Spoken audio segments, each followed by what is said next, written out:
Have you ever had that feeling? You're climbing the ladder, you're doing all the things you're supposed to do, hitting all the goals, but something just feels off? Like the view from the top isn't what you were promised. Well, today we're going to dive into why our very definition of success might actually be the biggest trap of all, and how it could be quietly steering us away from a life that's genuinely happy. Wow, this quote really just hits you, doesn't it? It perfectly captures that awful, sinking feeling of realizing the applause you've been working so hard for feels, well, hollow. It's that moment you realize the crowd cheering for your wins might not be the same people who'd stick around for your losses. If that sounds even a little bit familiar, then you are definitely in the right place. So, why do we get so stuck in this cycle? You might think it's about a lack of willpower, but it's not that simple. The real answer is actually hardwired into our biology. Let's get into how our own brain's reward system can kind of get hijacked by this constant drive to achieve more. Right, so this is where a healthy ambition can really go off the rails. See, every time you hit a big target or get that promotion, your brain gives you a little hit of dopamine, that feel-good chemical. A success addiction is basically what happens when we get hooked on that rush. We start chasing the next win just to get another hit, and we do it even when it's wrecking our health and our relationships. It becomes this relentless, compulsive cycle. And if you're thinking, oh, that's probably just a small number of people, well, take a look at this.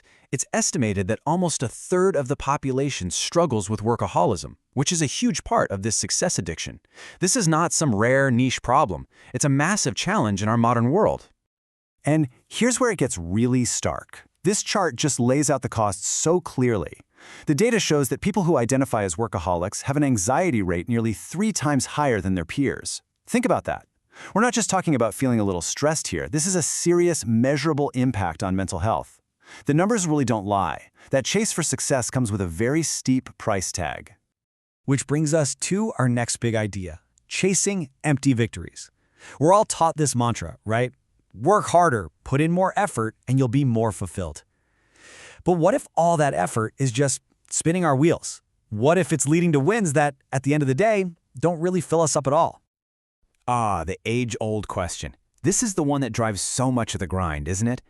We just assume that a bigger paycheck will automatically make our lives better.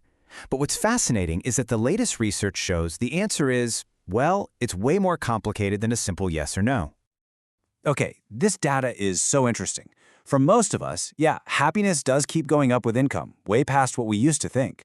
But, and this is a huge but, for the unhappiest 15% of people, that boost just flatlines at around $100,000. It's a powerful reminder that if your unhappiness comes from something deeper, no amount of money is going to fix it.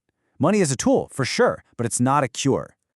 And let's talk about the difference between just being busy and actually being productive. Just look at this comparison. In Colombia, the average work week is over 44 hours. In Norway, it's under 34. But here's the kicker. Norway has a higher GDP per hour worked. It's crystal clear proof that working longer hours does not mean you're getting better results. So what's the bill for this illusion of progress? What are we giving up? This chart is pretty brutal. Over half, 56% of people in this chase are sacrificing sleep. Just as many give up their hobbies, the actual things that bring us joy. And almost a third are cutting back on family time. These aren't just little trade-offs. This is the very stuff that makes life rich and meaningful. And that leads us to maybe the most important question in all of this. When you accomplish something, who are you looking to for that round of applause? Figuring out the difference between hollow validation and real, genuine support, that is the absolute key to escaping the success trap. This slide really nails it. Are the cheers you're hearing coming from the validation machine? We're talking about social media likes, a quick good job from a colleague. It feels good for a second, right? But it's like junk food. It's all empty calories. Genuine support, on the other hand, that's the good stuff. That comes from family, from true friends, from the people who are in your corner when you're down, not just when you're winning. That's the only applause that actually matters. And the danger of chasing those superficial cheers, it's real.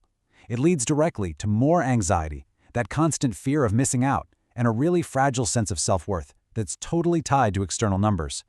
Your value as a person becomes a metric, not who you actually are. All right, so we've spent a lot of time diagnosing the problem. Now for the good part. How do we actually fix it? It's time to just throw out that old, broken rulebook and start designing a brand new playbook, one where success is defined on your own terms. So, here it is, a simple 3-step game plan. First, You have to get brutally honest about your core values, what really matters to you deep down.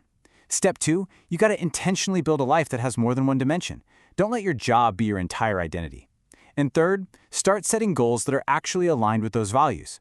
When you do that, your ambition finally starts serving your life instead of the other way around. I know this can feel like a huge change, but your first moves can be really small and simple. You could literally just start journaling to figure out what brings you fulfillment. Or you could set one hard boundary, like no work emails after dinner. Or how about this? Just make a point to embrace rest and celebrate a small win that has absolutely nothing to do with your job. These are the practical first steps to start writing that new story for yourself. Because at the end of the day, success isn't some final destination or a trophy on a shelf. It's a story. It's the narrative that you create for your own life. So the final question I want to leave you with is this. When you really step back and look at the story you're writing right now, are you proud of it?